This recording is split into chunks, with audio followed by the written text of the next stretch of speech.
بسم اللہ الرحمن الرحیم۔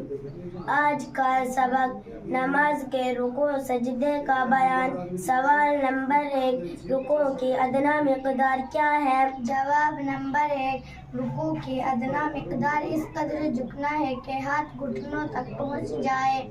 سوال نمبر 2، رکوع کا مسنون طریقہ کیا ہے؟ جواب نمبر 2، اس قدر جھکنا کہ سر اور کمر برابر رہے اور ہاتھ پسلیوں سے جدا رہے اور گھٹنوں کو دونوں ہاتھوں سے پکڑ لیا جائے۔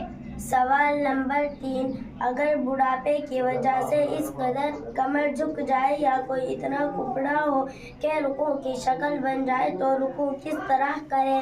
جواب نمبر 3، سر سے اشارہ کر لے، یعنی صرف سر کو جھکا دینے سے اس کا رکوع ادا ہو جائے گا۔ سوال نمبر 4، سجدے سے کیا مراد ہے؟ جواب نمبر 4، اگر کسی عذر سے ایسا کرے تو جائز ہے اور بلا عذر صرف پیشانی پر سجدہ کیا تو سجدہ تو ہو جائے گا لیکن مکروہ ہے، اور بلا عذر صرف ناک پر سجدہ کرنے سے سجدہ ادا بھی نہ ہوگا۔ سوال نمبر 5، اگر صرف ناک یا پیشانی پر سجدہ کرے تو سجدہ ادا ہوگا یا نہیں؟ جواب نمبر 5، اگر کسی عذر سے ایسا کرے تو جائز ہے اور بلا عذر صرف پیشانی پر سجدہ کیا تو سجدہ تو ہو جائے گا لیکن مکروہ ہے، اور بلا عذر صرف ناک پر سجدہ کرنے سے سجدہ ادا بھی نہ ہوگا۔ سوال نمبر 6، ہر رکعت میں ایک سجدہ فرض ہے یا دونوں؟ جواب نمبر 6، دونوں سجدے فرض ہے۔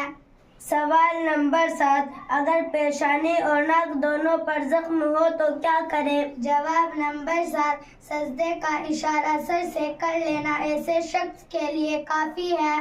سوال نمبر 8، پہلے سجدے کے بعد کس قدر ٹھہر کر دوسرا سجدہ کرے؟ جواب نمبر 8، اچھی طرح بیٹھ جائے پھر دوسرا سجدہ کرے۔